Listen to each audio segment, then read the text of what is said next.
Hello everyone, welcome to my academy channel. जैसा कि मैं स्टार्ट करने जा रही एक नया चैप्टर जिसका नाम है बायोमोलिक्यूल्स। देखिए, इस चैप्टर के नेम में बहुत सारी चीज़ें छिपी हुई है, जैसे बायो मॉलिक्यूल्स, दो अलग अलग शब्द हो गए। बायो का मतलब क्या होता है? लिविंग या लिविंग ऑर्गेनिज्म, लिविंग बॉडी। ठीक है, एक जिंदा इंसान के बारे में बात हो रही है या लिविंग ऑर्गेनिज्म के बारे में बात हो रही है। मॉलिक्यूल्स का मतलब क्या? ऐसे कंपाउंड या ऐसे मॉलिक्यूल जो कहाँ पाए जाते हैं? लिविंग ऑर्गेनिज्म के बॉडी में। ठीक है, और ये क्यों पाए जाते हैं? इनका मेन काम क्या होता है? लाइफ प्रोसेसेस, जो जिंदगी है, जो एसेंशियल फंक्शन है उसको चलाने में। ठीक है, वो ऑर्गेनिक कंपाउंड क्या क्या हो सकते हैं? कार्बोहाइड्रेट हो सकता है, प्रोटीन हो सकता है, लिपिड हो सकता है, ठीक है, न्यूक्लिक एसिड हो सकता है। इस चैप्टर में हम लोग यही सब पढ़ने वाले हैं। चलिए स्टार्ट करती हूँ मैं इस चैप्टर को। There is wide diversity in the living organism in our biosphere. हमारे आसपास जो लिविंग ऑर्गेनिज्म है, यहाँ पे बहुत सारी डाइवर्सिटी देखने को मिलती है। प्लांट भी हैं, एनिमल भी हैं, माइक्रोब्स हैं, ठीक है, ह्यूमन भी है। हर तरह के यहाँ पे हमें लिविंग ऑर्गेनिज्म देखने को मिलते हैं। Now, a question that arises in our mind is, are all living organisms are made up of same chemical, that is element and compound? एक क्वेश्चन हमारे दिमाग में आता है कि जो जितने सारे हमारे अगल बगल जो ऑर्गेनिज्म हैं, चाहे प्लांट हो सकता है, एनिमल हो सकता है, इंसान खुद क्यों नहीं हो सकते हैं, क्या सब एक ही एलिमेंट और कंपाउंड से बने हुए हैं? You have learned in the chemistry how elemental analysis is performed. आप केमिस्ट्री में पढ़ेंगे किस तरीके से आप एलिमेंटल एनालिसिस को देख सकते हैं, किस तरीके से आप एलिमेंट्स को एक्सट्रैक्ट कर सकते हैं। Okay, If we perform such an analysis on the plant tissue, animal tissue or microbial paste, we obtain a list of elements like carbon, hydrogen, oxygen and several other and their respective content per unit mass of the living tissue. अगर यही analysis element का या compound का analysis अगर हमें करना हो, किस पे? चाहे प्लांट के टिश्यू पे, चाहे एनिमल के टिश्यू में, या फिर जो माइक्रोब्स हैं उनका पेस्ट बना के, क्योंकि माइक्रोब्स तो दिखेंगे नहीं, हम उनका पेस्ट बना लेंगे। उनमें अगर हम एनालिसिस करें एलिमेंट का, हमें क्या देखने को मिला? कार्बन, हाइड्रोजन, ऑक्सीजन और कुछ और भी यहाँ पे एलिमेंट्स देखने को मिले। वे कैसे देखा गया है? इनका content per unit the mass of the living tissue, कि जिस लिविंग टिश्यू में इनका मास है उसमें कितना प्रेजेंट है। ठीक है, अगर प्लांट में देखेंगे, एनिमल में देखेंगे, माइक्रोब्स में देखेंगे तो क्या क्या कॉमन है? कार्बन, हाइड्रोजन, ऑक्सीजन, इसके अलावा नाइट्रोजन हो गया, फॉस्फोरस, सल्फर। तो ये जो चार एलिमेंट है ये बहुत इंपॉर्टेंट है, इसको याद रखें। कौन, ठीक है, या कौन बोल सकते हैं। C for carbon, hydrogen, oxygen, nitrogen. ये सारे जितने भी लिविंग ऑर्गेनिज्म प्रेजेंट हैं हमारे अर्थ पे, सबके पास ये एलिमेंट कॉमन होगा। ठीक है, हाँ बोल सकते हैं इनका परसेंटेज क्या है, कम ज़्यादा हो सकता है, लेकिन जितने भी लिविंग ऑर्गेनिज्म हैं इन्हीं चारों एलिमेंट से बने हुए हैं।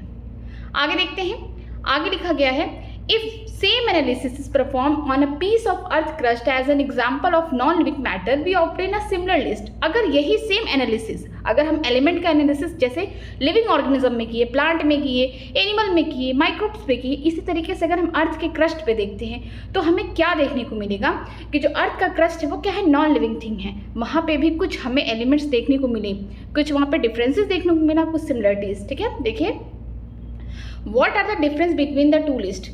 ठीक है, एक आपने लिविंग ऑर्गेनिज्म पे देखा, चाहे वो प्लांट का टिश्यू उठा लिया या माइक्रोब्स का पेस्ट बना लिया या एनिमल का टिश्यू ले लिया। ठीक है, और एक क्या आपने क्या किया? ज़मीन के अंदर अर्थ क्रस्ट पे आपने देखा कि कैसे वहाँ पे नॉन लिविंग है। ठीक है, ये पूरा नॉन लिविंग है अर्थ क्रस्ट, और जो आपने लिविंग देखा उसमें आपको क्या देखने को मिला? आपने दोनों लिस्ट उठाए एनालिसिस के एलिमेंट का, आप देखिए लिस्ट में क्या देखने को मिला।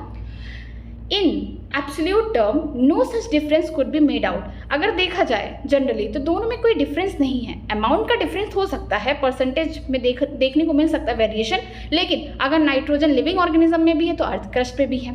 ठीक है, अगर जितने भी एलिमेंट्स है अगर किसी लिविंग ऑर्गेनिज्म में प्रेजेंट है तो कहीं ना कहीं हमारे अर्थ क्रस्ट पे भी, नॉन लिविंग मैटर पे भी वो प्रेजेंट है, बट अमाउंट क्या होगा? उनका डिफरेंस होगा।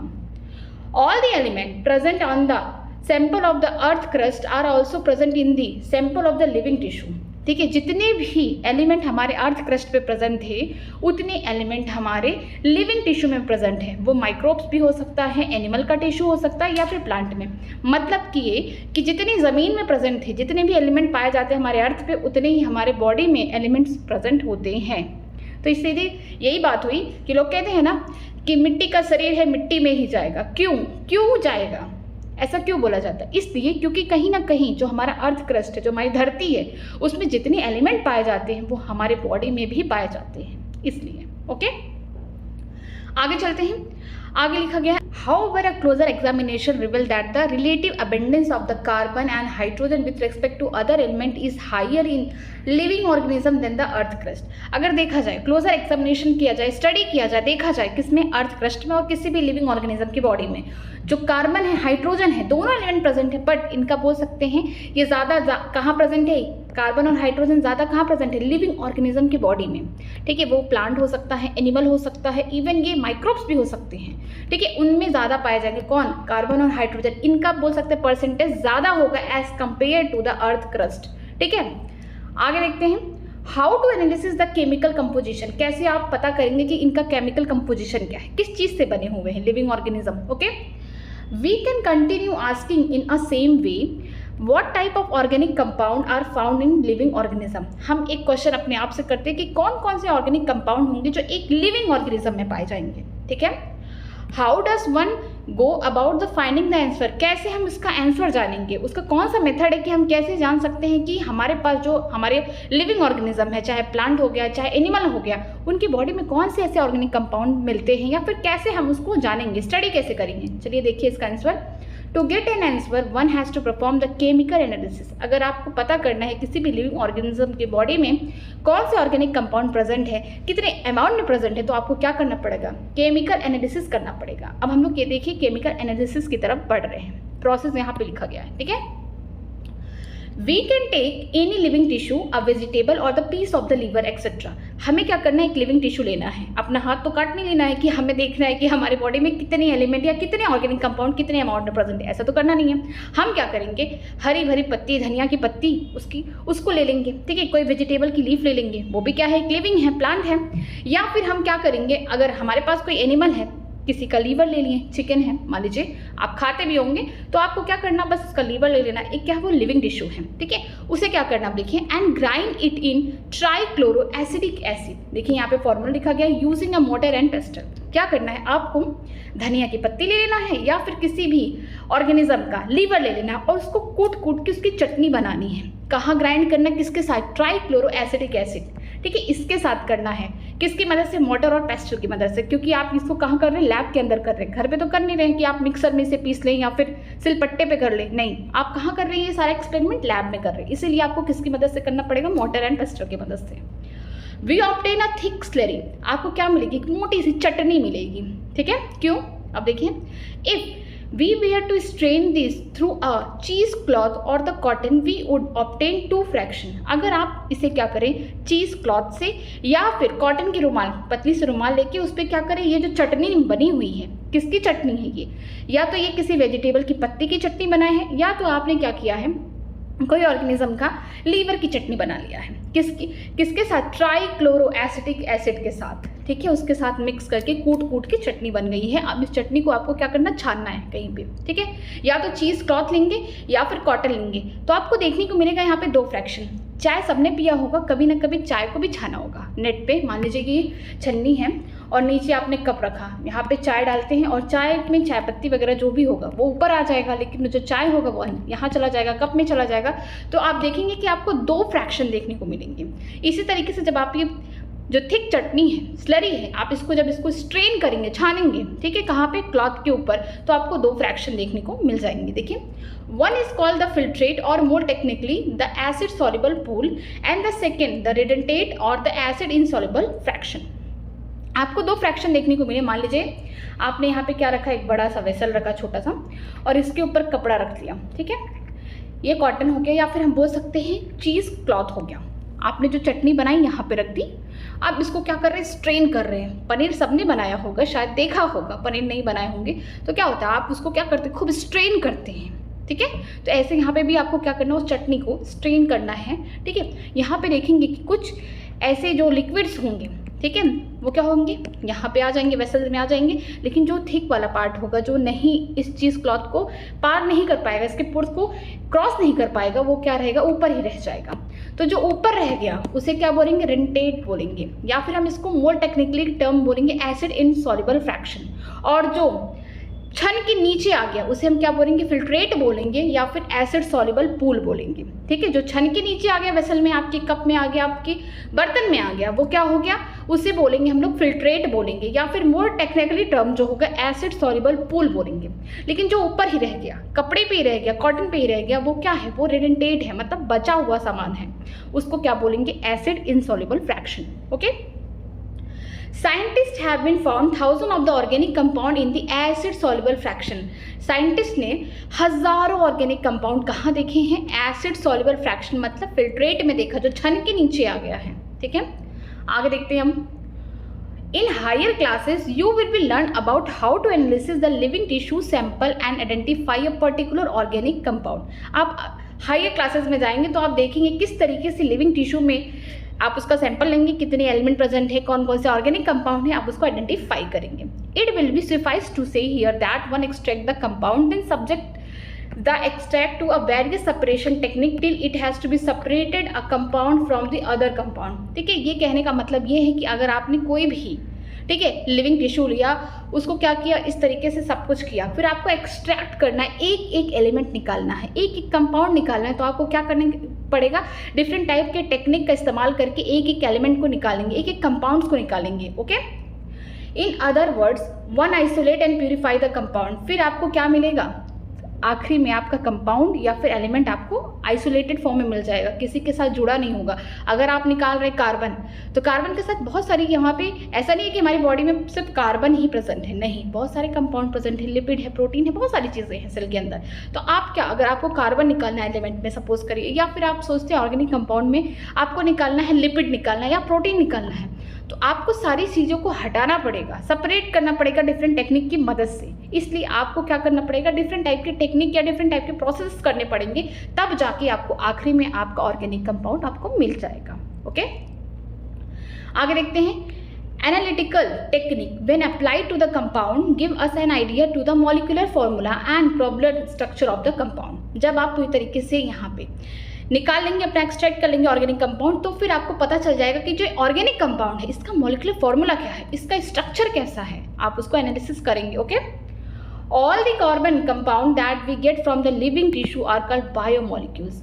बायोमोलिक्यूल्स का देखिए डेफिनेशन यहाँ दिया गया है कि जितने भी कार्बन कंटेनिंग कंपाउंड किसी लिविंग टिश्यू से निकाले जाते हैं उन्हें हम क्या बोलते हैं, बायोमोलिक्यूल्स बोलते हैं। जहाँ जहाँ पे कार्बन से बना हुआ कंपाउंड कहाँ पाया जाता है, लिविंग टिश्यू में, चाहे वो प्लांट हो, एनिमल हो, माइक्रोब्स हो, ठीक है, वो जिंदा रहना चाहिए। अगर आप वहाँ से निकाल रहे हैं जिसे हम क्या बोलेंगे, बायोमोलिक्यूल्स बोलेंगे। ठीक है, However, living organisms have also got inorganic element and compound in them। ऐसा भी देखने को मिला है कि जो लिविंग ऑर्गेनिज्म है उनके पास ऑर्गेनिक कंपाउंड तो है ही है, लेकिन साथ में इनऑर्गेनिक कंपाउंड और इनऑर्गेनिक एलिमेंट भी प्रेजेंट है। Okay, how do we know this, कैसे हमको पता चलेगा कि जो ये कंपाउंड है ऑर्गेनिक है या इनऑर्गेनिक है। अब उसके लिए देखिए, अब यहाँ पे आंसर दिया, slightly different but destructive experiment has to be done. एक थोड़ा सा अलग सा और बोल सकते हैं ये थोड़ा सा नष्ट करने वाला एक एक्सपेरिमेंट हम लोग करने जा रहे हैं। ठीक है, one weigh a small amount of the living tissue say a leaf or a liver and this is called wet and dry it. आपने क्या किया, एक लिविंग टिश्यू लिया, लिविंग टिश्यू का मतलब आपने क्या किया, कोई वेजिटेबल की पत्ती ले ली, हाँ ठीक है, उसको ले लिया, या फिर आपने क्या किया, लीवर ले लिया फिर से, तो वो क्या है, उसमें थोड़ा वाटर कंटेंट है। अगर आप हरी पत्ती कभी खाते हैं, मान लीजिए कभी आपने धनिया की पत्ती चबा लिया, तो आप ऐसा नहीं देखते कि एकदम ड्राई है, उसमें कुछ तो वाटर का कंटेंट है, उसमें अंदर है। ठीक है, अगर आप चिकन भी खाते हैं तो आपने देखा होगा कि वो उसके अंदर क्या है, अगर आपने कभी चिकन को रोस्ट करके खाया होगा तो आप देखेंगे कि कुछ एवोपरेट हो रहा है। क्या एवोपरेट होता है, वाटर कंटेंट एवोपरेट होते हैं, वो निकलते हैं। तो इसका मतलब जितने भी लिविंग टिश्यू उनके पास वाटर भी है, तो हम उसे उस वेट को, अगर मान लीजिए मैंने एक पत्ती लेके आई मैं वेजिटेबल का, या फिर लीवर लेके आई, वो क्या है, वो ड्राई वेट नहीं है, वो वेट है, मतलब उसमें वाटर है। हमें क्या करना पड़ेगा, उसे सुखवाना पड़ेगा। ठीक है, हमें उसमें से वाटर को निकालना पड़ेगा।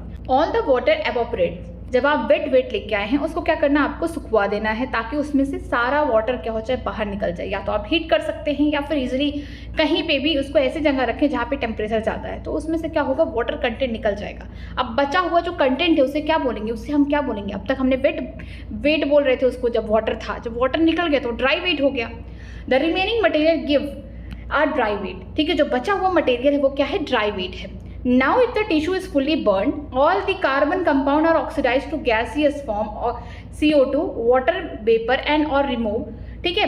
वाटर रिमेनिंग इज कॉल्ड ऐश, ठीक है। आपको क्या करना, जो भी ये टिश्यू है, जो भी चाहे ये प्लांट का टिश्यू है या फिर हम बोल सकते हैं लीवर का टिश्यू है, एनिमल का टिश्यू है, आपने क्या किया, इसको ड्राई कर लिया है, इनमें से जितना भी वाटर कंटेंट था बाहर निकाल दिया। अब बचा हुआ जो मटेरियल है उसे हम क्या बोलेंगे, उसे बोलेंगे ड्राई वेट। अब इसको क्या करना है, इसको आपको जलाना है।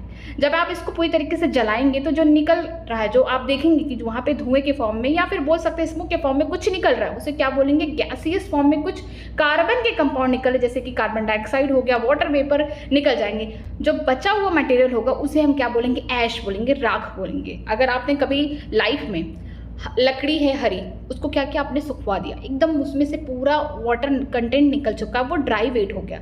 फिर आपने क्या उसको जलाया, जब उसको जलाते हैं आप तो देखेंगे कुछ धुएं जैसा निकल रहा है, वो कुछ है नहीं, वो जो जिससे पूरा स्ट्रक्चर बना, उस वुड का जो स्ट्रक्चर बना हुआ है मान लीजिए, ठीक है, वो इसमें वाटर है, कार्बन के कंपाउंड है, तो वाटर तो निकल गया, एवापोरेट हो गया, ये तो ड्राई वेट हो गया। अब इसमें से कुछ और भी वाटर के फॉर्म होंगे, ठीक है। जो कार्बन कंपाउंड होगा ये क्या करेंगे, आगे कंबशन करेंगे। कंबशन करेंगे मतलब कि जो भी कार्बन कंटेंट होगा वो ऑक्सीजन की प्रेजेंस में यहाँ पे क्या होंगे, जलेंगे, ठीक है। यहाँ पे हीटिंग होगा और कार्बन डाइऑक्साइड, वाटर निकल जाएंगे। जो बचा हुआ मटेरियल होता है वो क्या होता है, राख होता है, ऐश। आप देखिए, this ash contain inorganic element like calcium, magnesium etcetera. इसी ऐश में, इसी राख के अंदर क्या मिलेगा आपको, इनऑर्गेनिक एलिमेंट देखने को मिलेंगे। क्योंकि आपको क्या देखना था, इनऑर्गेनिक एलिमेंट, कंपाउंड ही देखना था, आपको ऑर्गेनिक कंपाउंड देखना आ गया है, ठीक है। कि आपने क्या किया है, चाहे कोई लिविंग टिश्यू प्लांट का ले लिया है या फिर एनिमल का, उसको क्या किया, उसकी चटनी बना दी, किसकी प्रेजेंस में, ट्राई क्लोरो एसिटिक एसिड के प्रेजेंट में चटनी बना के फिर आपने उसको चीज़ क्लॉथ के ऊपर छान दिया है, ठीक है। उसकी मदद से आप उसको स्ट्रेन कर रहे हैं, छान रहे हैं, तो जो नीचे आपके वेसल में कुछ यहाँ पे जो लिक्विड आ रहा है या फिर फिल्ट्रेट आ रहा है, उसे हम क्या बोलते हैं, एसिड सॉल्युबल पूल बोल रहे थे। उसी के अंदर आपको ऑर्गेनिक कंपाउंड देखने को मिलेगा, लेकिन जो बचा हुआ पार्ट था, ठीक है, वो एसिड इनसॉल्युबल पार्ट में आ रहा था और उसे हम रिटेंटेट बोल रहे थे। लेकिन अगर आपको इनऑर्गेनिक कंपाउंड देखना है तो आपको कोई भी लिविंग टिश्यू लेना है, चाहे प्लांट या एनिमल का, उसे ड्राई कर देना, उसमें से वाटर कंटेंट को रिमूव कर देना है। जो बचा हुआ मटेरियल होगा उसे हम लोग क्या बोलेंगे, ड्राई वेट बोलेंगे। ड्राई वेट को फिर से आपको जला देना है। जब जलाना है, किसकी प्रेजेंस में, ऑक्सीजन की प्रेजेंस में जलाना है, तब जाके कंबशन होगा और यहाँ पे जो भी ऑर्गेनिक कंपाउंड थे, जो कार्बन से बने हुए कंपाउंड थे अभी भी उस ड्राई वेट में, वो क्या होंगे, ऑक्सीडाइज हो जाएंगे कार्बन डाइऑक्साइड और वाटर में, ठीक है। यहाँ पे हम बोल सकते हैं कंबशन रिएक्शन चल रहा है यहाँ पे, ठीक है। जो बचा हुआ मटेरियल होगा लास्ट में, राख, ऐश, उसी के अंदर आपको इनऑर्गेनिक कंपाउंड देखने को मिलेगा, एलिमेंट देखने को मिलेंगे, जैसे कि कौन हो गया, कैल्शियम हो गया, मैग्नीशियम। अब कंपाउंड देखते हैं, inorganic compound like sulphate, phosphate etcetera are also seen in acid soluble fraction. ये देखिए कि जो इनऑर्गेनिक कंपाउंड है, जैसे कि सल्फेट हो गया, फॉस्फेट, ये कहाँ देखने को मिले, जो एसिड सॉल्युबल फ्रैक्शन थे, मतलब कि फिल्ट्रेट था। ऐसा नहीं है कि फिल्ट्रेट में सिर्फ ऑर्गेनिक कंपाउंड थे, फिल्ट्रेट में इनऑर्गेनिक कंपाउंड में भी थे, जैसे कि कौन हो गए, सल्फेट हो गए, फॉस्फेट हो गए, क्या है, इनऑर्गेनिक कंपाउंड है। कि कहाँ देखने को मिल रहे हैं, एसिड सॉल्युबल फ्रैक्शन में देखने को मिल रहे हैं। Therefore, elemental analysis give a elemental composition of the living tissue in the form of hydrogen, oxygen, chlorine, carbon, etc.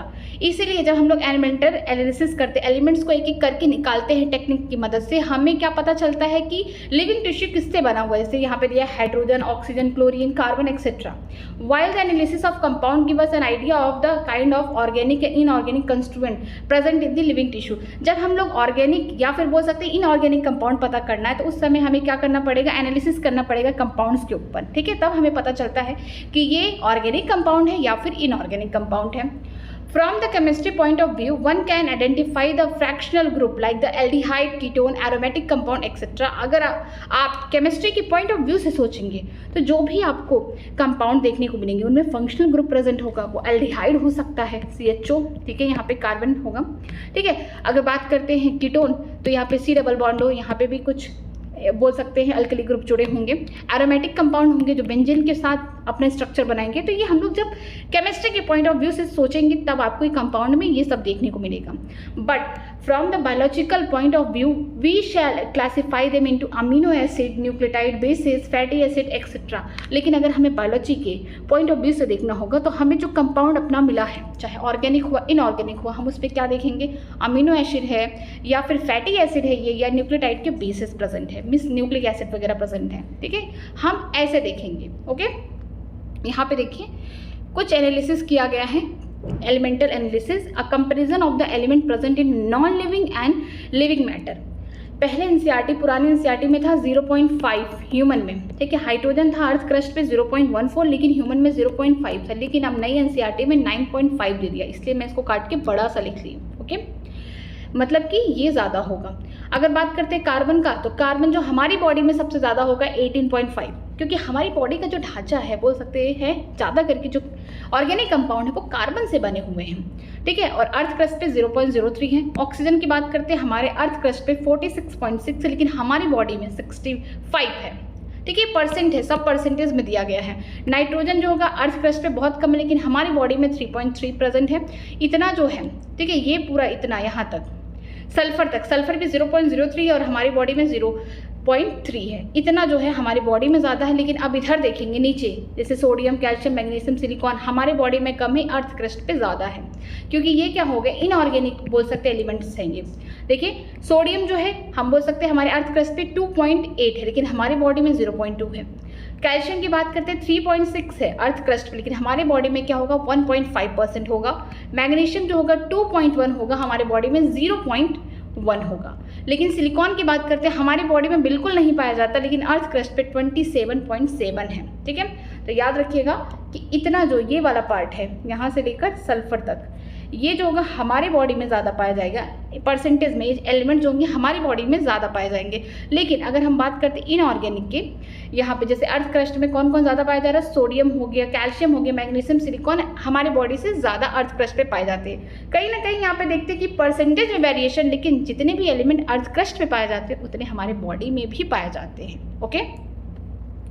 Next देखते हैं a list of the respective inorganic constituent of the living tissue, ठीक है। Inorganic देखिए जो constituent है हमारे body में जो पाए जाते हैं, जैसे सोडियम आयंस के फॉर्म में पाए जाते हैं, पोटेशियम हो गया, कैल्शियम हो गया, मैग्नीशियम हो गया, वाटर, ठीक है।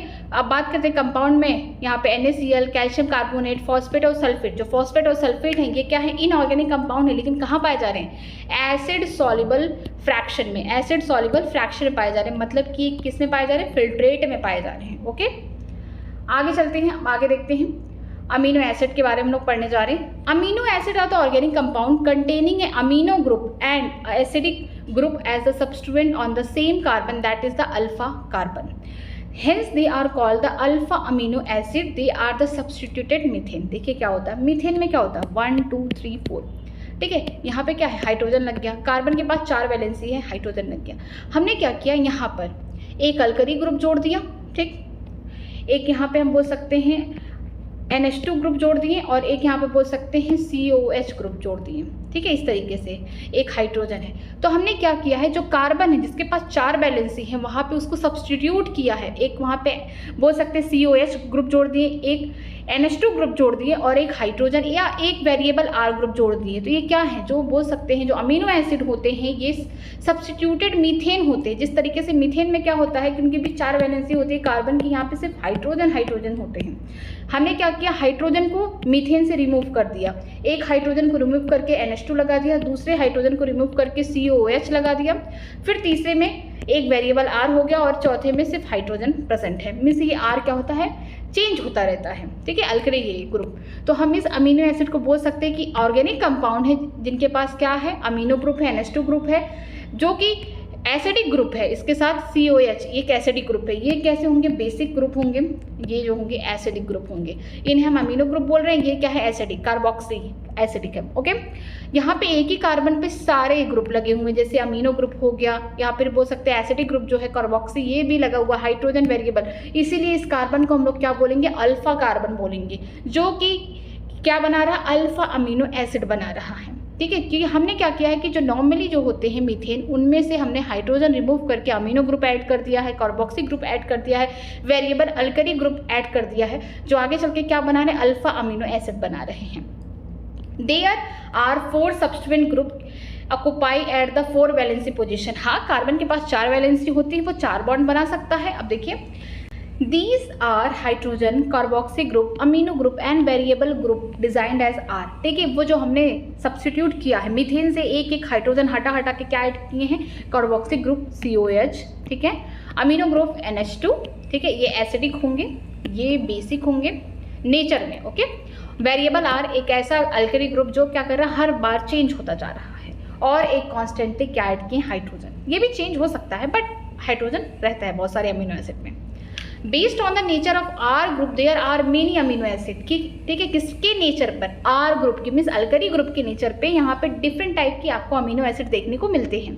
However those which occur in protein are only of 20 types, जो भी प्रोटीन, हम जो प्रोटीन खाते हैं उनमें सिर्फ 20 टाइप के अमीनो एसिड प्रेजेंट होते हैं, सिर्फ और सिर्फ 20 types of amino acid are present in proteins. चाहे जितने भी अमीनो एसिड डिस्कवर किए गए हों अब तक, लेकिन जो हम प्रोटीन लेते हैं या जो भी प्रोटीन है उनमें सिर्फ 20 टाइप के अमीनो एसिड प्रेजेंट होते हैं, ठीक है। The R group in these proteins amino acid could be hydrogen, amino acid glycine, methyl group, alanine, hydroxy, methyl, serine etcetera, ठीक है। अगर हम बात करते हैं जो आर ग्रुप है, अल्कली ग्रुप है, ये कैसे होते हैं, प्रोटीनियस अमीनो एसिड बनाते हैं। अगर हाइड्रोजन है आर ग्रुप में हटा के, अल्कली आर जो है एक वेरिएबल ग्रुप है, कैसे नाम दे दिया गया आर ग्रुप, ठीक है, वहाँ पे हमने हाइड्रोजन लगा दिया तो ऐसे अमीनो एसिड को हम लोग ग्लाइसिन बोलेंगे। अगर हमने वहाँ पे मिथाइल ग्रुप लगा दिया है आर को हटा के तो वहाँ एनालिन बोलेंगे ऐसे अमीनो एसिड को। अगर वहाँ पे हमने आर को हटा के क्या ऐड कर दिया, हाइड्रोक्सी मिथाइल ऐड के उसे सेरीन बोलेंगे, जैसे कि कार्बन कार्बन कार्बन, ठीक है। 4 वैलेंसी हैं इस तरीके से, यहाँ पे इनकी भी 4 वैलेंसी हैं, इनकी भी 4 इस तरीके से वैलेंसी हैं, ठीक। इनके पास क्या कांस्टेंट है, NH2COH, यहाँ पे भी NH2COH, NH2COH, ठीक, इस तरीके से कांस्टेंट है। यहाँ पे एक के पास क्या था, यहाँ पे हाइड्रोजन ऐड है, हाइड्रोजन ऐड है, हाइड्रोजन। जो आर है वो पहले किससे रिप्लेस हो गया, हाइड्रोजन से। एक में किससे रिप्लेस हो गया, मिथाइल ग्रुप से, ठीक है। और एक में किससे ग्रुप हो गया, किससे रिप्लेस हो गया, ये हो गया हाइड्रोक्सी मिथाइल से, मीन्स यहाँ पे CH2OH से, जिससे आर जो है रिप्लेस हुआ H से, तो उसको हम क्या बोलेंगे, ग्लाइसिन बोलेंगे। क्या बोलेंगे, इसे हम बोलेंगे ग्लाइसिन अमीनो एसिड। फिर जिसमें मिथाइल से हटा है उसे हम क्या बोलेंगे, एनालिन बोलेंगे। और जिसमें हाइड्रोक्सी मिथाइल से रिप्लेस हुआ आर उसे हम सेरीन बोलेंगे, ठीक है। इसका स्ट्रक्चर दूसरे पेज पे दिया गया है, ये देखिए ये स्ट्रक्चर है, ये देखिए डिफरेंट टाइप के अमीनो एसिड हैं।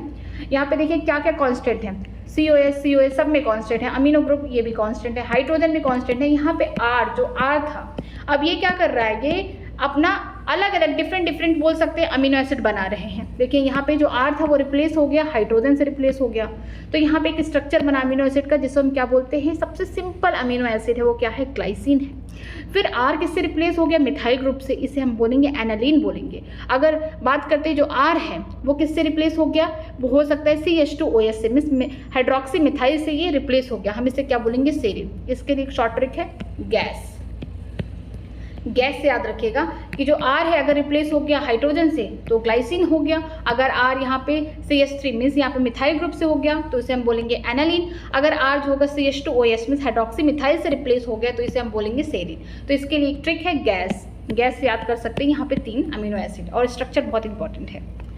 नेक्स्ट देखते हैं आगे, the chemical and physical property of amino acid are essentially of the amino carboxy and the R functional group. जो केमिकल और फिजिकल प्रॉपर्टी है किसी भी अमीनो एसिड पे किस पे डिपेंड करता है, अमीनो ग्रुप पे, जो नॉर्मली अगर देखा जाए जनरली ये कैसे होते हैं, बेसिक होते हैं, कार्बोक्सिक कैसे होते हैं, एसिडिक। और जो फंक्शनल आर ग्रुप है ये हमेशा चेंज होता रहेगा। तो इन तीनों पे ही डिपेंड करता है क्या, केमिकल और फिजिकल प्रॉपर्टी किसी भी अमीनो एसिड की। Based on the number of the amino and carboxylic group, there are acidic, that is glutamic acid, basic, glycine, neutral, valine, amino acid. किस पे, based on the number, किसके number पे, amino acid and carboxylic. अगर यहाँ पे बोल सकते हैं अमीनो एसिड एक ज़्यादा हो गया, नॉर्मली क्या होता है इस तरीके का स्ट्रक्चर है, यहाँ पे NH2 हो गया, COH हो गया, यहाँ पे एक वेरिएबल आर हो गया, यहाँ हाइड्रोजन। ये जनरल क्या है, फॉर्मूला है किसी भी अमीनो एसिड का, ठीक है, ये अल्फा अमीनो एसिड है। अगर हमने क्या किया, यहाँ पे आर को रिप्लेस कर दिया एक अमीनो ग्रुप से, तो अब देखिए यहाँ पे 2 बेसिक हो गए, यहाँ पे एक एसिड, तो मतलब ये टोटली क्या हो गया, बेसिक हो गया, ठीक है। ये जो अमीनो एसिड है बेसिक हो गया। लेकिन अगर हम लोग CH2 एक और लेके आ गए, मीन्स यहाँ पे जो वेरिएबल आर है इसको हटा के हमने यहाँ पे COH ला दिए, तो ये क्या हो गया, एसिडिक हो गया। लेकिन अगर हम यहाँ पे नॉर्मली हाइड्रोजन ही जोड़ दिए, ठीक है, C यहाँ पे हो गया NH2, यहाँ पे हाइड्रोजन, यहाँ पे CH, ये क्या हो गया, बेसिक एसिडिक क्या हो गया, न्यूट्रल हो गया। जो आर है वो हाइड्रोजन में है, तो हम बोल सकते हैं यहाँ पे कि किसके नंबर पे, अमीनो और कार्बोक्सिलिक ग्रुप के नंबर पे। अगर अमीनो ग्रुप ज़्यादा हो गए, ठीक है, उस अमीनो एसिड में वो कैसे हो जाएंगे, बेसिक हो जाएंगे। अगर कार्बोक्सिलिक ग्रुप ज़्यादा हो गए तो एसिडिक हो जाएंगे। जैसे कि एग्जांपल दिया है एसिडिक का, ग्लूटामिक एसिड हो गया, एस्पार्टिक एसिड हो गया। ये सब क्या है, कैसे अमीनो एसिड है, एसिडिक अमीनो एसिड है, मतलब कि इनके पास COH ग्रुप ज़्यादा पाया जाता है as compare to amino group. Okay, अगर हम लोग बात करते हैं बेसिक अमीनो एसिड की, जैसे कि लाइसिन हो गया, ठीक है, आर्जिनिन हो गया, जो हम पढ़ेंगे हम लोग मॉलिक्यूलर बेसिस ऑफ इनहेरिटेंस में, हिस्टिडीन हो गया, ये सब ऐसे अमीनो एसिड है जहाँ पे अमीनो ग्रुप ज़्यादा पाए जाते हैं as compare to carboxylic group. ये होंगे कैसे, इनका स्ट्रक्चर कॉम्प्लेक्स रहता है, ऐसा नहीं कि सिंपली। ये क्या होते हैं, इनमें बस जो नंबर ऑफ बोल सकते हैं ग्रुप है किसके, अमीनो ग्रुप, ये ज़्यादा होंगे as compare to carboxylic group, इसीलिए कैसे हैं, बेसिक है। अब बात करते हैं न्यूट्रल अमीनो एसिड में, वो कौन है, वैलिन है, ये इंपॉर्टेंट है। Similarly there are the aromatic amino acid like tyrosine, phenylalanine, tryptophan. यहाँ पे कुछ ऐसे एरोमेटिक अमीनो एसिड देखने को मिलते हैं, मतलब बेंजीन रिंग की फॉर्म करते हैं, मतलब यहाँ पे जो वेरिएबल R ग्रुप होगा वो क्या होगा, बेंजीन ग्रुप होगा, ठीक है, ये बेंजीन की फॉर्मेशन करते हैं। यहाँ पे ऐसे अमीनो एसिड को हम लोग बोलते हैं एरोमेटिक अमीनो एसिड, जैसे एग्जांपल है टायरोसिन, फिनाइलएनालिन, ट्रिप्टोफैन।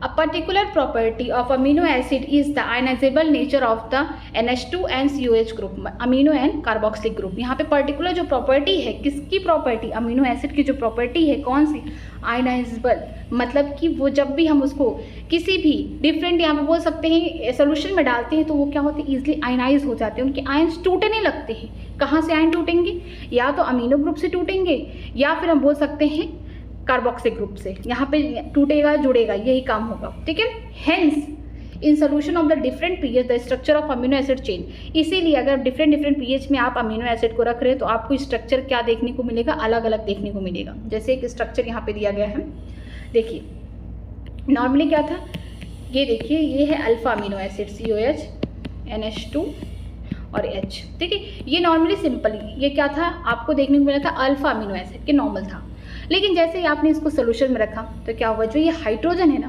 बहुत शैतान है, इसको क्या है, टूटना है। ये बोलेगा मुझे तो आयनाइज होना है, मेरे पास तो कैपेसिटी है कि मैं जाऊँगा तुरंत हाइड्रोजन H+ बन जाऊँगा, ठीक है। तो ये क्या हो जाएगा, निकल जाएगा, सोल्यूशन में H+ घूम रहा है, देखता है कौन, अमीनो ग्रुप, इंटरेस्टेड, ठीक है, अपने ग्रुप को देख के प्यार आ जाता है। फिर ये कहाँ जाएगा, जो अमीनो ग्रुप है यहाँ पे जुड़ जाएगा, इनको क्या बना देगा, NH3+, और ये खुद यहाँ पे क्या हो जाएंगे, CO नेगेटिव, मतलब ये आयनिक हो जाएंगे और ये क्या हो जाएंगे, कैटायनिक आयन हो जाएंगे, ठीक है।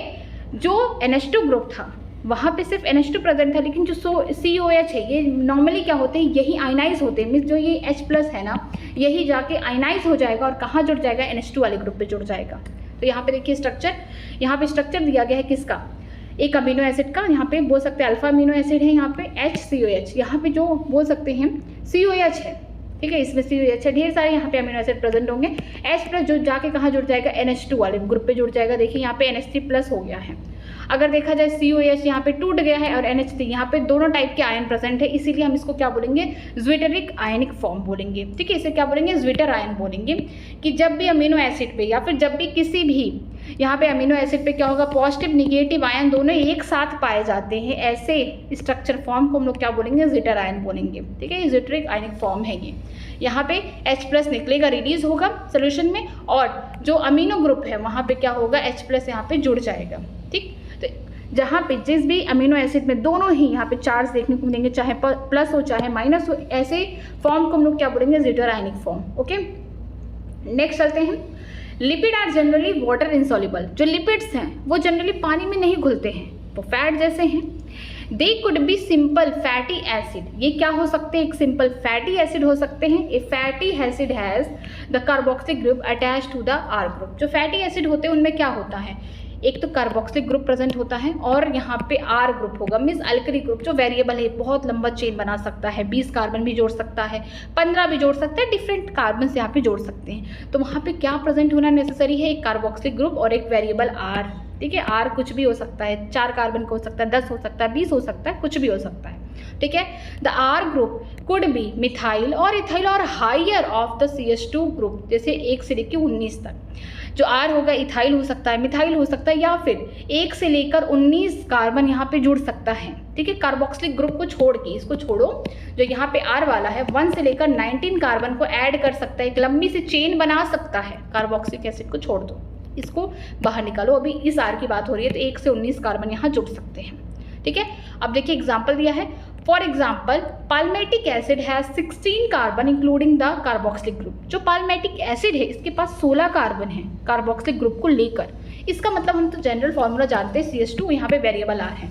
अगर बोला गया है पाल्मेटिक एसिड के बारे में जिसके पास कितने हैं 16 कार्बन है इंक्लूडिंग COH, इसका मतलब जो R होगा ये कितने होंगे यहाँ पे 15 कार्बन के होंगे और एक COH का हो गया। तो टोटल मिला के जो पाल्मेटिक एसिड है उनमें कितने कार्बन पाए जाएंगे 16 कार्बन पाए जाएंगे इंक्लूडिंग कार्बोक्सिलिक ग्रुप। अगर एक्सक्लूड कर दिया जाए कार्बोक्सिलिक ग्रुप तो कितने होंगे 15 कार्बन होंगे, ऐसा क्वेश्चन आता है। आगे देखते हैं, यहाँ पे दिया गया है एक दूसरा एग्जाम्पल, जैसे कि arsenic acid has 20 carbon atom including the carboxylic carbon, ठीक है। एक आर्सेनिक एसिड है जो क्या है एक फैटी एसिड है, इनमें भी आपको देखने को मिलेंगे 20 कार्बन इंक्लूडिंग COH, मतलब कि यहाँ पे COH है और जो वेरिएबल R है ये इसमें क्या होंगे 19 कार्बन होंगे और प्लस COH का मीन्स इसका एक कार्बन जोड़ा जाएगा तो क्या हो जाएंगे टोटल 20 कार्बन हो जाएंगे। किसमें प्रेजेंट है आर्सेनिक एसिड में। अगर बोल दिया जाए कि आर्सेनिक एसिड में आपको COH को रिमूव कर देना, कार्बोक्सिलिक ग्रुप को हटाएं, कितने कार्बन है यहाँ पे 19 कार्बन है, ठीक है। ये इंपॉर्टेंट है कि कार्बोक्सिलिक ग्रुप को ऐड किया गया है, इंक्लूड किया गया या एक्सक्लूड करके बात की जा रही है। अगर इंक्लूड किया जाएगा किसमें पाल्मेटिक एसिड में तो 16 कार्बन, अगर आर्सेनिक एसिड में देखा जाएगा तो 20 कार्बन, लेकिन अगर निकाल दिया जाएगा किसी चीज़ को छोड़ दिया जाए तो इसमें कितने होंगे 15 कार्बन होंगे पाल्मेटिक एसिड में, आर्सेनिक एसिड में 19 कार्बन प्रेजेंट होंगे, ठीक है। COH को नहीं दिया जाएगा तब। आगे देखते हैं, fatty acid could B saturated without double bond और अनसैचुरेटेड विथ वन और मोर कार्बन डबल बॉन्ड, ठीक है। यहाँ पे देखने को मिलता है जो फैटी एसिड होते हैं सैचुरेटेड भी हो सकते हैं अनसैचुरेटेड। सैचुरेटेड का मतलब क्या है कार्बन कार्बन के बीच में सिंगल यहाँ पे बॉन्ड प्रेजेंट होंगे। अनसैचुरेटेड में क्या होगा कार्बन कार्बन के बीच में डबल बॉन्ड भी हो सकते हैं या फिर ट्रिपल बॉन्ड भी प्रेजेंट हो सकते हैं, ठीक। Another simple lipid is glycerol which is trihydroxypropane. एक सिंपल यहाँ पे लिपिड दिया गया है, बोल सकते हैं ग्लिसरॉल, ये देखिए इसको बोलते हैं ट्राईहाइड्रोक्सी प्रोपेन, ठीक है। 3 हाइड्रोक्सी ग्रुप लगा है OH, ठीक है, इसे बोलेंगे ट्राईहाइड्रोक्सी प्रोपेन, ठीक है। ये क्या है सिंपल, बहुत ही ज़्यादा सिंपल क्या है लिपिड है। नेक्स्ट देखते हैं, many lipid have both glycerol and fatty acid. बहुत सारे लिपिड के पास क्या होगा ग्लिसरॉल भी होगा, मिस ट्राईहाइड्रोक्सी प्रोपेन भी होगा, उसके साथ फैटी एसिड भी प्रेजेंट होगा। Here the fatty acid are found stratified with glycerol. यहाँ पे जो फैटी एसिड है इनको बाहर निकाल सकते हैं ग्लिसरॉल के फॉर्म में। They can be monoglyceride, diglyceride and triglyceride. यहाँ पे क्या हो सकते हैं मोनोग्लिसराइड हो सकते हैं, डाई भी हो सकते हैं, ट्राइग्लिसराइड हो सकते हैं कि कितने ज़्यादा ग्लिसरॉल फैटी एसिड के साथ जुड़ेंगे, ओके। इस पे डिपेंड बात करता है। अगर ये ग्लिसरॉल 1 है तो यहाँ पे एक फैटी एसिड, इसे हम क्या बोलेंगे मोनोग्लिसराइड बोलेंगे। यहाँ पे एक ग्लिसरॉल है 2 फैटी एसिड होंगे तो हम इसे क्या बोलेंगे डाइग्लिसराइड बोलेंगे। यहाँ पे एक ग्लिसरॉल है 3 फैटी एसिड, इसे क्या बोलेंगे ट्राइग्लिसराइड बोलेंगे, इससे देखेंगे, okay. These are also called fat and oil based on the melting point. इन्हें हम फैट भी बोल सकते हैं ऑयल भी बोल सकते हैं। जो फैट होते हैं इनका जो मेल्टिंग पॉइंट क्या होता है हाई होता है, लेकिन जो ऑयल होते हैं वो क्या होते हैं इनके पास लो मेल्टिंग पॉइंट होता है, ठीक है। तो याद रखिएगा जो फैट है उनके पास हाई मेल्टिंग पॉइंट है, लेकिन जो ऑयल है इनके पास लो मेल्टिंग पॉइंट है। Oil have lower melting point, जैसे एग्जाम्पल यह है gingelly oil and hence remain as oil in winter. जो ऑयल होते हैं उनके पास लो मेल्टिंग पॉइंट होता है, इसीलिए जैसे एग्जाम्पल दिया है गिंगलिंग ऑयल जो कि विंटर में कैसे होते हैं ऑयल जैसे ही पड़े होते हैं। लेकिन अगर हम देखें कि इसको फैट को देख लें, ठीक है, जैसे कि अगर हम घी की बात कर लें, बटर की बात कर लें, विंटर में क्या होते हैं वो मेल्ट ही नहीं होते, उनको मेल्ट कराना पड़ता है, okay. Can you identify a fat from the market. क्या आप आइडेंटिफाई कर सकते हैं मार्केट से फैट? हाँ बिल्कुल, जैसे कि घी हो गया, बटर हो गया, इनके पास क्या हाई मेल्टिंग पॉइंट है। Some lipids have phosphorus and phosphorylated organic compound in them. कुछ लिपिड ऐसे होते हैं जिनके पास फॉस्फोरस ग्रुप भी जुड़े होते हैं या फॉस्फेट के ग्रुप जुड़े होते हैं, ठीक है, और इन्हें क्या बोलते हैं फोस्फोलिपिड बोलते हैं। और ये कहाँ पाए जाते हैं? They are found in the cell membrane, ठीक है। हमने देखा था कि जो सेल मेम्ब्रेन है वहाँ पे लिपिड का क्या है बोल सकते हैं बाई लेयर स्ट्रक्चर है। हेड जो है बाहर के साइड है पोलर हेड, ठीक है, और जो इनका टेल है जो नॉन पोलर है वो अंदर के साइड है, जिसकी वजह से क्या हो रहा था जो पोलर मॉलिक्यूल थे उनको बहुत मुश्किल हो रही थी सेल मेम्ब्रेन को क्रॉस करना। तो ये कैसे होते हैं? जो फॉस्फोलिपिड होते हैं इनके पास क्या प्रेजेंट होता है? इनके पास फॉस्फेट जैसे ग्रुप प्रेजेंट होते हैं। और कहाँ प्रेजेंट होते हैं? सेल मेम्ब्रेन में प्रेजेंट होते हैं। लिसिथिन, ठीक है, is an example. Some tissue specially the neural tissue have lipid with more complex structure. जो लिसिथिन होते हैं ये भी क्या हैं, ये भी ये लिपिड हैं जो कि कहाँ पाए जाते हैं, ये न्यूरल टिश्यू में पाए जाते हैं, हमारे जो नर्वस सिस्टम है उनमें पाए जाते हैं। ये क्या है, लिपिड है, इनके पास कॉम्प्लेक्स आपको स्ट्रक्चर देखने को मिलते हैं। तो याद रखिएगा कि जो लिसिथिन है ये कहाँ पाए जाएंगे, हमारे न्यूरल टिश्यू में पाए जाएंगे, इनके पास कॉम्प्लेक्स स्ट्रक्चर देखने को मिलेगा।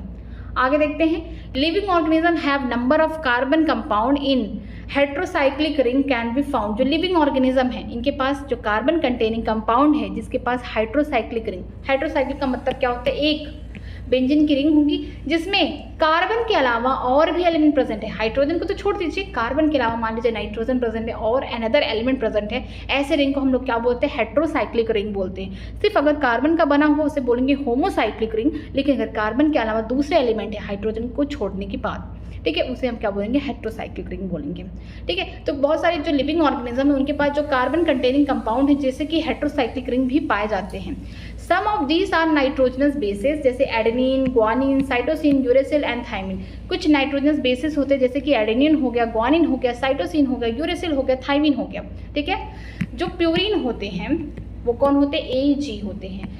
पिरामिडीन जो होते हैं वो होते हैं, हम बोल सकते हैं साइटोसिन हो गया, थाइमिन हो गया, यूरेसिल। A और G का मतलब क्या हो गया, प्यूरिन जो होंगे जिनमें क्या होगा, आपको सिर्फ बोल सकते हैं यहाँ पे 2 साइकिल देखने को मिलेगा, जो हेट्रोसाइक्लिक है यहाँ पे 2 देखने को मिलेगा, वो कौन होंगे, प्यूरिन होंगे। नाम छोटा स्ट्रक्चर बड़ा है, प्यूरिन है ये। ठीक है, एडेनिन हो गया, ग्वानिन हो गया। पिरामिडीन की बात करते हैं, यहाँ पे एक हेट्रोसाइक्लिक रिंग देखने को मिलेगा, जैसे एग्जाम्पल है साइटोसिन हो गया, थाइमिन DNA में पाया जाएगा, जो बोल सकते हैं जो यूरेसिल होगा ये पाया जाएगा RNA में। ये स्ट्रक्चर इंपॉर्टेंट है। अभी हम लोग देखेंगे, when found attach to the sugar they are called nucleoside. जब शुगर है, जो शुगर होगा वो राइबोस शुगर होगा, 5 कार्बन से बना हुआ शुगर होगा, जैसे कि 5 कार्बन से बना हुआ शुगर 1 2 3 4 5, और पहले कार्बन पे कौन जुड़ जाएगा, मान लीजिए एडेनिन जुड़ गया, सपोज करिए एडेनिन। इस स्ट्रक्चर को हम लोग क्या बोलेंगे, न्यूक्लियोसाइड बोलेंगे।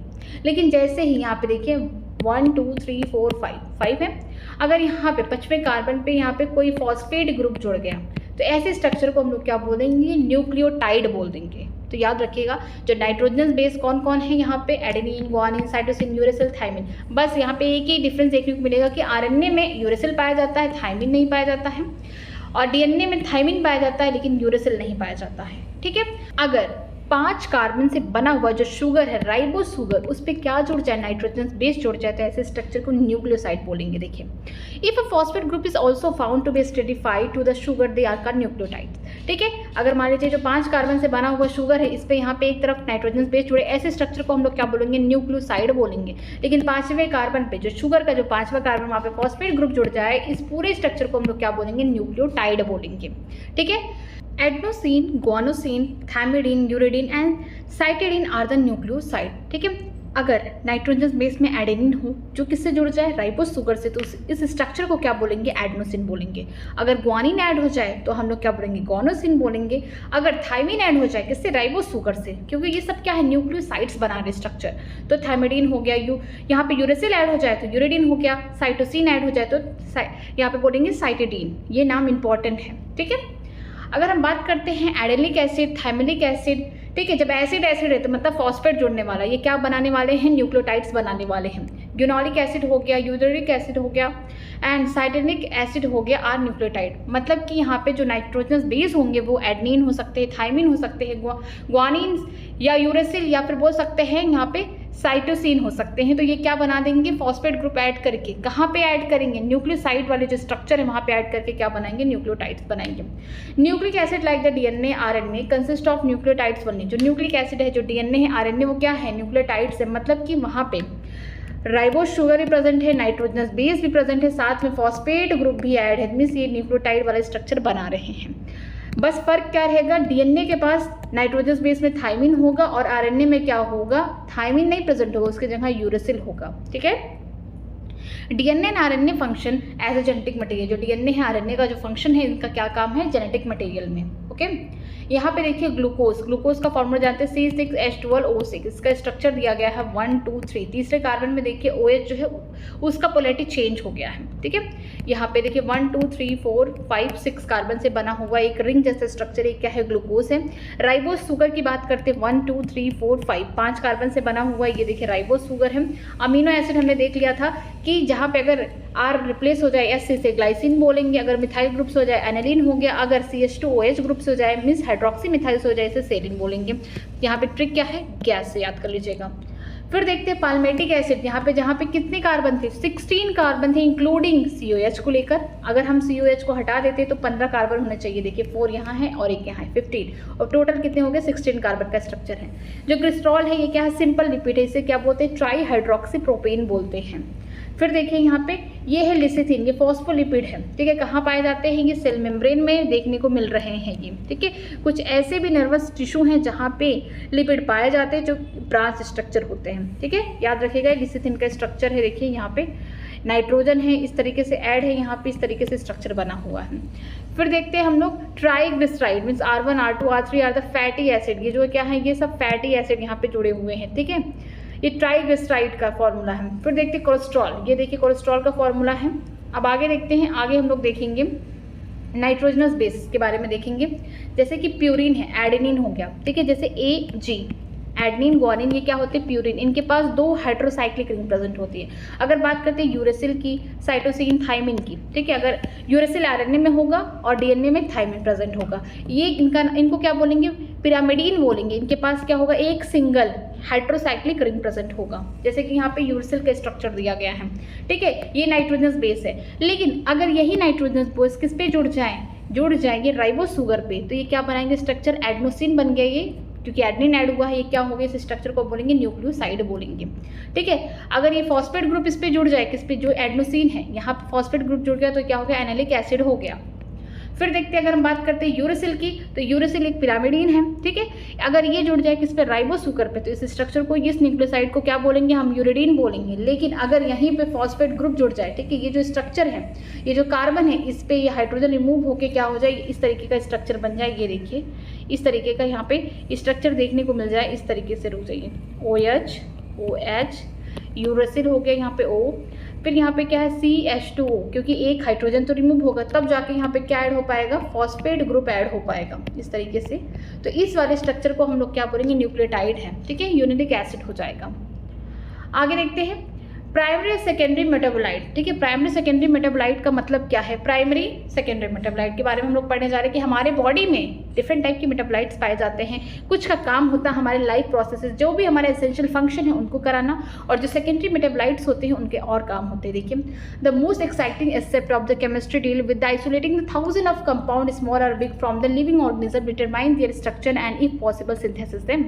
ठीक है, जो सबसे अच्छी बात है केमिस्ट्री की क्या है कि हम इसकी मदद से हजारों तरीके के कंपाउंड कहाँ से निकाल पाएँ, चाहे छोटे हैं बड़े हैं, लिविंग ऑर्गेनिज्म से। ठीक है, और इसके स्ट्रक्चर भी देख सके, अगर हो सके आगे पॉसिबल हो तो हम इसको बना भी सकते हैं लैब में।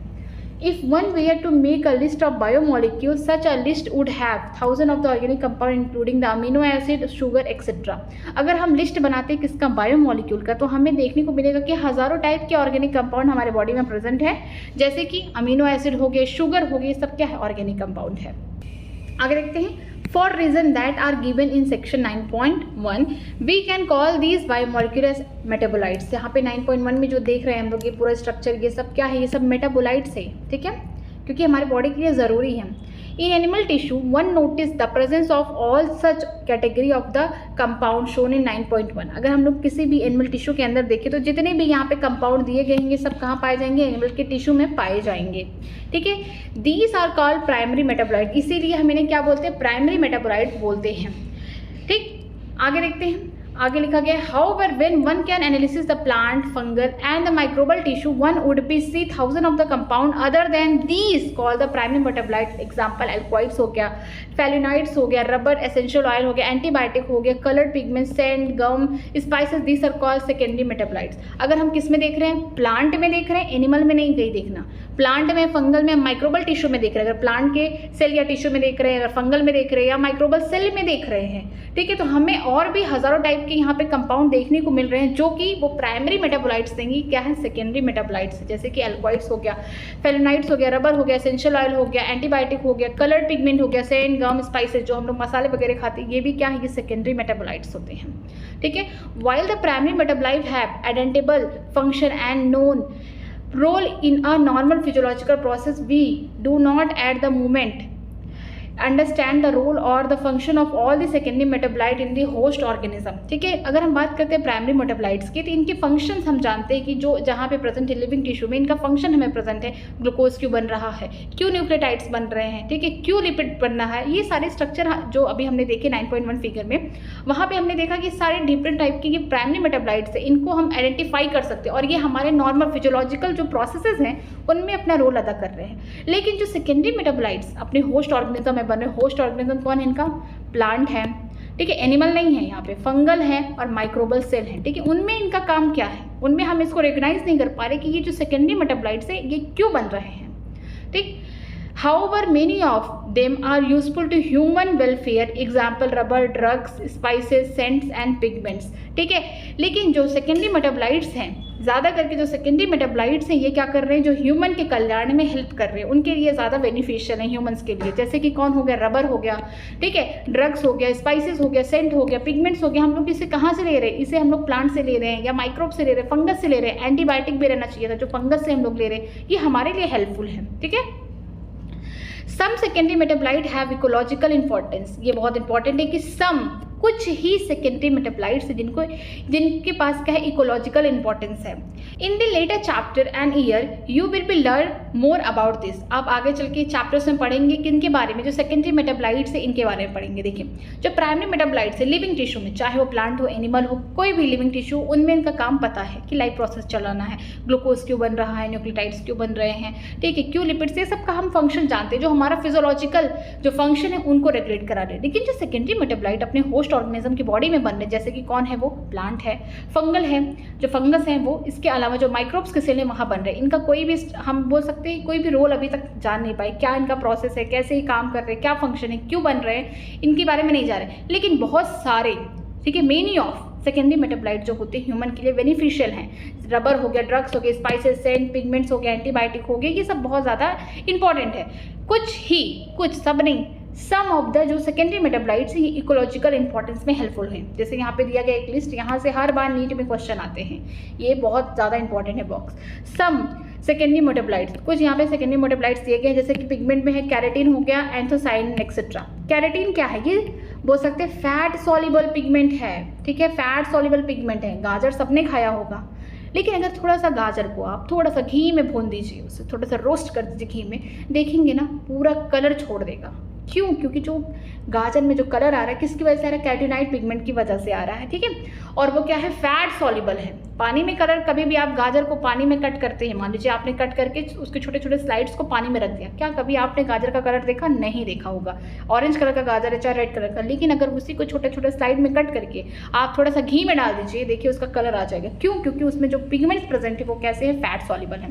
बात करते हैं एंथोसाइनिन के बारे में। चुकंदर हर किसी ने काटा होगा, बीट, ठीक है, खाया भी होगा आपने। उसको थोड़ा सा कट किया, पानी में रख दीजिए, सारा जितना भी पिगमेंट प्रेजेंट है चुकंदर के अंदर सब पानी में आ जाएगा, पूरा कलर हो जाएगा। क्यों? क्योंकि उसमें जो पिगमेंट पाए जाते हैं उसे बोलते हैं एंथोसाइनिन बोलते हैं, और ये वाटर सॉल्युबल पिगमेंट है। ये जो था फैट सॉल्युबल था, जो हम लोग गाजर में जो पिगमेंट देखते हैं पानी में नहीं घुलेगा, लेकिन आप थोड़ा सा घी डालेंगे तो उसमें कलर आ जाएगा। लेकिन अगर बात करते हैं बीट की, चुकंदर की बात करते हैं, उसमें जो पिगमेंट होता है वो वाटर सॉल्युबल होता है, पानी थोड़ा सा मिल गया वो पूरा कलर निकाल देगा। ओके, एल्कोइड्स की बात करते हैं, जैसे मॉर्फिन हो गया, कोडिन। जो मॉर्फिन होता है, जैसे कि अगर बहुत ज़्यादा सीवियर सर्जरी हो गई, उसमें भी अगर आप मॉर्फिन लेते हैं तो ये क्या करता है, पेन किलर की तरह काम करता है, कोडिन हो गया, ठीक है। टर्पिनॉइड्स की बात करते हैं, मोनोटर्पिन हो गया, डाइटर्पिन हो गया। एसेंशियल ऑयल बहुत ज़्यादा आजकल चल रहा है, जैसे कि बहुत लोग एरोमा ले रहे हैं, ठीक है, अपने आप को फ्रेश रखने के लिए, अपनी स्ट्रेस फ्री जीवन जीने के लिए। तो क्या होता है, लेमन ग्रास ऑयल, ठीक है, ये थोड़े से लंबे लंबे पत्तियां हैं, आजकल घर में भी उगाए जाते हैं। लंबे लंबे जो पत्तियां हैं इन्हें क्या बोलते हैं, इनको बोलते हैं लेमन ग्रास बोलते हैं, प्लांट का नाम। और उसमें से ऑयल को निकाला जाता है अलग से, ठीक है, बहुत महंगी में भी मिलती है। और इसी जो ग्रास है इसको भी हम लोग चाय पत्ती के तौर पे इस्तेमाल करते हैं चाय में। ओके, फिर देखते हैं टॉक्सिन, कुछ जहर भी हैं जैसे कि एबिन हो गया, रिसिजिन हो गया। अब बात करते हैं लिसिथिन, जैसे कि कॉनकेवलिन, यहाँ पे ए दिया गया है। इसका इस्तेमाल किया जाता है जैसे ग्रुप पता करने के लिए, कौन से ब्लड ग्रुप प्रेजेंट है, इनमें इनका इस्तेमाल किया गया था। बात करते हैं ड्रग्स में, जैसे बिनब्लास्टिन हो गया, कुर्क्यूमिन एक्सेट्रा। ठीक है, जो बिनब्लास्टिन है ये क्या है, जो कैंसर में ट्रीटमेंट के लिए हेल्प होते हैं, मीन्स ये बोल सकते हैं ऐसी दवा है जो कैंसर में हेल्प करती है। ठीक है, फिर ये जो कर्क्यूमिन है ये कहाँ प्रेजेंट होता है, ये हल्दी में प्रेजेंट होता है, टर्मरिक में प्रेजेंट होते हैं। इसका मेन काम होता है, बोल सकते हैं ये कैसे होते हैं, एंटीसेप्टिक में हेल्प करते हैं। तो ये सब दोनों ही क्या है, ड्रग्स की तरह इस्तेमाल किया जाता है। जो बिनब्लास्टिन है ये कैंसर को ट्रीट करने में हेल्प करता है, कर्क्यूमिन जो होता है ये एंटीसेप्टिक की तरह काम किया जाता है। ठीक है, इसके अलावा जो है पॉलीमेरिक सब्सटेंस है, जो पॉलीमेरिक सब्सटेंस जैसे रबर हो गया, गम हो गया, सेलुलोज हो गया। रबर सबने देखा होगा, गम भी देखा होगा। ये जो प्लांट है कुछ लिक्विड जैसा गम जैसा स्ट्रक्चर बाहर निकलता रहता है, उससे आप क्या करते हैं, कोई भी चीज़ आप क्या कर सकते हैं, चिपका सकते हैं, वो गम्स हो गया। सेलुलोज, जो प्लांट का जो सेल वॉल है वो सेलुलोज से ही बना हुआ, वो भी क्या है, पॉलीमेरिक सब्सटेंस है। तो याद रखिएगा पिगमेंट्स दो हैं जैसे कि कैटेनाइड्स हो गया, एंथोसाइनिन हो गया, अल्कलॉइड में मॉर्फिन होगा, कोडिन हो गया, टर्पिनॉइड में याद हो जाएगा जैसे मोनोटर्पिन, डायटर्पिन हो गया, एसेंशियल ऑयल में लेमन ग्रास ऑयल, एक ही यहाँ पे एसेंशियल ऑयल दिया गया। टॉक्सिन जो जहरीले हो सकते हैं, एब्रिन हो गया, रिशिन हो गया। लिसिथिन की बात करते हैं, कॉनकेवलिन ए हो गया। ड्रग्स की बात करते हैं, बिनब्लास्टिन हो गया, कुर्क्यूमिन हो गया, पॉलीमेरिक सब्सटेंसेज जैसे कि रबर हो गया, गम्स हो गया, सेलुलोज हो गया। ये बहुत इंपॉर्टेंट है, इस बॉक्स को जरूर रिवाइज करके आइएगा। ठीक है, आज की क्लास यहीं तक। अगर आपको किसी भी लाइन में कहीं पे भी डाउट है तो मुझसे आप कमेंट सेक्शन में पूछ सकते हैं। अगर आपको कहीं भी प्रॉब्लम है तो आप मुझसे पूछ सकते हैं, मैं उसका रिप्लाई भी करूंगी। अगर वीडियो अच्छी लग रही है तो प्लीज़ अपने फ्रेंड को भी शेयर करिए, वीडियो को लाइक करिए, कमेंट भी करिए। अगर आपको अच्छी लग रही है, हो सके चैनल को सब्सक्राइब भी करिए। ठीक है, आज की क्लास यहीं तक। Thank you very much.